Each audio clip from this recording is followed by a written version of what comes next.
ಎಲ್ಲಾರ್ಗೂ ನಮಸ್ಕಾರ. ನಾನು ಇವತ್ತು ವಿಡಿಯೋ ಮಾಡ್ತಿರೋ ಕಾರಣ ಬಂದ್ಬಿಟ್ಟು ನಾನು ಇವತ್ತು ಬಂದಿರೋ ಜಾಗ ಬಂದ್ಬಿಟ್ಟು ಶ್ರೀ ಹೊನ್ನಾವ ಮಂತ್ರಾಲಯ ಶ್ರೀ ರಾಘವೇಂದ್ರ ಸ್ವಾಮಿಗಳ ಮಠ. ಅಡ್ರೆಸ್ ಬಂದ್ಬಿಟ್ಟು ವನಗನಹಟ್ಟಿ ಹಾಗೂ ಗಿಡನಹಳ್ಳಿ ಸಮೀಪ ಬರ್ತಕ್ಕಂಥ ಶ್ರೀ ರಾಘವೇಂದ್ರ ಸ್ವಾಮಿಗಳ ಮಠಕ್ಕೆ ಬಂದಿದ್ದೀನಿ.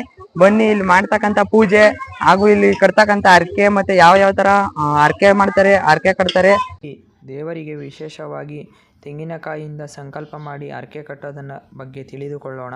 ಹಾಗೆ ಬನ್ನಿ ದೇವಸ್ಥಾನದ ಒಳಗೆ ಹೋಗಿ ಶ್ರೀ ರಾಘವೇಂದ್ರ ಸ್ವಾಮಿಗಳ ದರ್ಶನ ಪಡೆದು ಪಾವನರಾಗೋಣ. ಒಂದು ಬಾರಿ ಬಂದು ನೋಡಿ ಮರೆಯದು ಜೀವ, ಮಂತ್ರಾಲಯ ದರ್ಶನವೇ ದಿವ್ಯ ಅನುಭವ, ಮಂತ್ರಾಲಯ ದರ್ಶನವೇ ದಿವ್ಯ ಅನುಭವ. ಈಗ ನೋಡ್ತಾ ಇರೋದು ನಾವು ಶ್ರೀ ರಾಘವೇಂದ್ರ ಸ್ವಾಮಿಗಳ ದರ್ಶನ ಪಡೆಯುವುದು.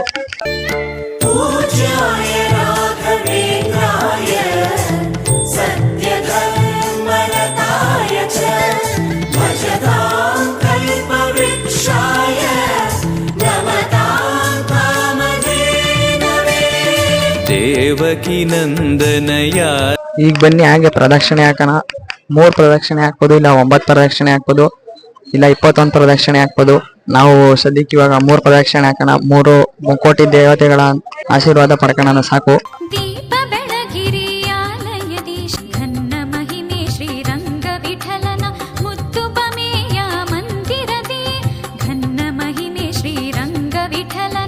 ನೋಡ್ತಿರ್ಬೋದು ಇವಾಗ ದೇವಸ್ಥಾನ ಎಲ್ಲ ಪ್ರದಕ್ಷಿಣೆ ಹಾಕಿದ್ದೆಲ್ಲ ಆಯ್ತು. ಈ ದೇವಸ್ಥಾನ ಹೇಗೆ ಪ್ರೇರೇಪಣೆ ಆಯ್ತು ಅಂದ್ರೆ, ಅರ್ಚಕರ ಕನಸಲ್ಲಿ ಬಂದು ಶ್ರೀ ರಾಘವೇಂದ್ರ ಸ್ವಾಮಿಗಳು ಈ ತರ ನಮ್ಗೆ ಇಲ್ಲೊಂದು ಮಠ ಕಟ್ಕೊಂಡ್ ಕೊಡ್ಬೇಕು ನೀವು ಅಂತ ಹೇಳಿರ್ತಾರೆ. ಹಾಗಾಗಿ ಈ ದೇವಸ್ಥಾನವನ್ನು ಇಲ್ಲಿ ಕಟ್ಟಲಾಗುತ್ತದೆ. ನೀವು ಇನ್ನೊಂದು ಅಂದ್ರೆ ಅಗ್ನಿಕುಂಡದಲ್ಲಿ ಹೋಮ ಹಾಕಬೇಕಾದ್ರೆ ಮೂಷಿಕ ಪ್ರತ್ಯಕ್ಷ ಆಗಿರುತ್ತೆ. ಮೂಷಿಕ ಅಂದ್ರೆ ವಿನಾಯಕ ಪ್ರತ್ಯಕ್ಷ ಆಗಿರುತ್ತೆ. ಆಮೇಲೆ ಅಯಗ್ರೀವ ಪ್ರತ್ಯಕ್ಷ ಆಗಿರುತ್ತೆ ಹೋಮದಲ್ಲಿ. ಅಯಗ್ರೀವ ಅಂದ್ರೆ ಶ್ರೀಮಾನ್ ವೆಂಕಟರಮಣ ಸ್ವಾಮಿ ಅವರು. ಹಾಗಾಗಿ ಕಾಮಧೇನು ಅಂದ್ರೆ ಶ್ರೀ ರಾಘವೇಂದ್ರ ಸ್ವಾಮಿಗಳು ಪ್ರತ್ಯಕ್ಷರಾಗಿರುತ್ತಾರೆ. ಯೂಟ್ಯೂಬ್ ಚಾನಲ್ ದೇವಸ್ಥಾನಗಳ ಬಗ್ಗೆ ವಿಡಿಯೋ ಮಾಡ್ತಾ ಇದ್ದೀನಿ. ಇವಾಗ ಶ್ರೀ ರಾಘವೇಂದ್ರ ಸ್ವಾಮಿಗಳ ಕ್ಷೇತ್ರ ಹೊನ್ನಾವ ಮಂತ್ರಾಲಯ ಹೊನ್ನಗನಹಟ್ಟಿ ಇದಲ್ಲಿರೋದು ಮಹಾದೇವರ ತಾವರೆಕೆರೆ ಹತ್ರ. ಇಲ್ಲಿ ವಿಶೇಷ ಸೇವೆ ಅಂದ್ರೆ ಕಾಯಿ ಕಟ್ಟಿ ಸೇವೆ ಮಾಡೋದು ವಿಶೇಷ ಸೇವೆ. ನಿಮ್ಗೆ ಏನೇ ಸಮಸ್ಯೆ ಇದ್ರೆ ಏನ್ ಸಮಸ್ಯೆ ಅಂತ ಹೇಳಿದ್ರೆ ಎಷ್ಟು ವಾರ ಸೇವೆ ಅಂತ ಇರ್ತದೆ, ವಾರಕ್ಕೊಂದಿದ್ರೆ ಬಂದು ಸೇವೆ ಮಾಡೋದು ಇರ್ತದೆ. ಇಲ್ಲಿ ಗುರುಗಳಿಗೆ ರಾಯರು ಬಂದು ಈ ರೀತಿ ಕನಸಲ್ಲಿ ಬಂದು ಈ ರೀತಿ ಸೇವೆ ಮಾಡಿಸಿ ಅಂತ ಹೇಳಿದಾಗಿದೆ. ಈ ರೀತಿ ಸೇವೆ ಮಾಡ್ತಾ ಇರೋದಲ್ಲಿ ಸುಮಾರು ವರ್ಷದಿಂದ ಇಲ್ಲಿ ಸೇವೆ ಮಾಡ್ತಾ ಇರೋದು.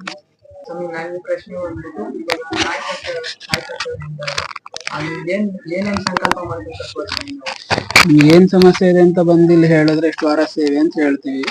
ಅಷ್ಟು ವಾರಕ್ಕೊಂದು ದಿನ ಫಿಕ್ಸ್ ಮಾಡ್ಕೊಂಡು ವಾರ ಬಂದು ಪ್ರದಕ್ಷಿಣೆ ಮಾಡಿ ದೀಪ ಹಚ್ಚಿ ಕಾಯಿ ಇಟ್ಕೊಂಡೆಲ್ಲ ಪ್ರದಕ್ಷಿಣೆ ಮಾಡಿ ಹೋಗ್ಬೇಕು.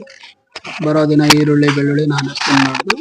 ಪ್ರತಿ ವಾರ ಅದೇ ಕಾಯಿ ತಗೊಂಡು ದೀಪ ಹಚ್ಬೇಕು, ಪ್ರದಕ್ಷಿಣೆ ಮಾಡಿ ಹೋಗ್ಬೇಕು. ಪ್ರತಿನಿತ್ಯ ನಂತರ ಮನೇಲಿ ಜಪ ಎಲ್ಲ ಮಾಡೋದು ಇರ್ತದೆ, ಮಾಡ್ಬೇಕು. ಅದಕ್ಕೆ ನೀವು ಮಾಡುವಾಗ ನೀವು ಯಾವ ರೀತಿ ಭಕ್ತಿ ಭಾವದಿಂದ ಸೇವೆ ಮಾಡಿರ್ತೀರ ಆ ರೀತಿ ಗುರುಗಳಿಂದ ಅನುಗ್ರಹ ಮಾಡ್ತಾರೆ. ದೀಪ ಹಚ್ಚೋದು ಅದು ನೀವು ಕಾಯಿ ಕಟ್ಟುವ ಉದ್ದೇಶ ಏನಂತಂದ್ರೆ, ಕಾಯಿ ಒಂದು ಕರ್ಮದ ಗಂಟು ಅಂತ ಕಟ್ಟಿರ್ತೀರ. ಆ ಕರ್ಮ ಸವಿಬೇಕಲ್ಲ, ಅದು ದಹನ ಆಗ್ಬೇಕು. ಹಾಗಾಗಿ ವಾರ ಬಂದು ದೀಪ ಹಚ್ಚೋದಿರ್ತದೆ. ವಾರ ದೀಪ ಹಚ್ಚಿ ಪ್ರದಕ್ಷಿಣೆ ಮಾಡೋದ್ರಿಂದ ಅದೊಂದೊಂದು ಕರ್ಮಗಳು ವಾರ ದಹನ ಆಗ್ತಾ ನಿಮ್ಗೆ ಅನುಕೂಲ ಆಗ್ತಾ ಹೋಗುತ್ತೆ. ಬರೀ ದೀಪ ಹಚ್ಬಹುದು. ಅಂದ್ರೆ ನಿಮ್ಗೆ ಏನಾದ್ರು ಕೋರಿಕೆ ಇದ್ದು ಅದು ಪರಿಹಾರ ಆಗ್ಬೇಕು, ಸಮಸ್ಯೆದ ಪರಿಹಾರ ಆಗ್ಬೇಕು, ಕಾಯಿ ಕಟ್ಟಿ ಸೇವೆ ಮಾಡೋದು ಉತ್ತಮ. ವಿಜಯದಶಮಿ ದಿನ ಹೋಮದಲ್ಲಿ ಪೂರ್ಣಮತಿ ಹಾಕಬೇಕಾದ್ರೆ ವಿನಾಯಕ ಹಯಗ್ರೀವ ಕಾಮಧೇನು ಪ್ರತ್ಯಕ್ಷ ಆಗಿರೋದು. ಈ ಫೋಟೋದಲ್ಲಿ ನೋಡಿದ್ರೆ ಇಲ್ಲಿ ಕಾಣಿಸುತ್ತೆ. ನೀವು ನೋಡ್ತಾ ಇರೋದು ಹಯಗ್ರೀವ ಅಗ್ನಿಕುಂಡದಲ್ಲಿ ಯಾವ್ಯಾವ ದೇವರುಗಳು ಪ್ರತ್ಯಕ್ಷ ಆಗಿರ್ತಾರೆ ಅಂತ ನೋಡ್ತಾ ಇರೋದು.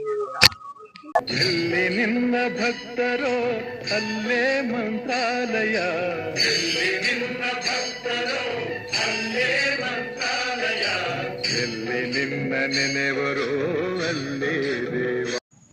ಈ ವಿಡಿಯೋ ಇಷ್ಟ ಆಗಿದ್ದಲ್ಲಿ ಲೈಕ್ ಮಾಡಿ ಮತ್ತು ಶೇರ್ ಮಾಡಿ, ಸಬ್ಸ್ಕ್ರೈಬ್ ಮಾಡಿ.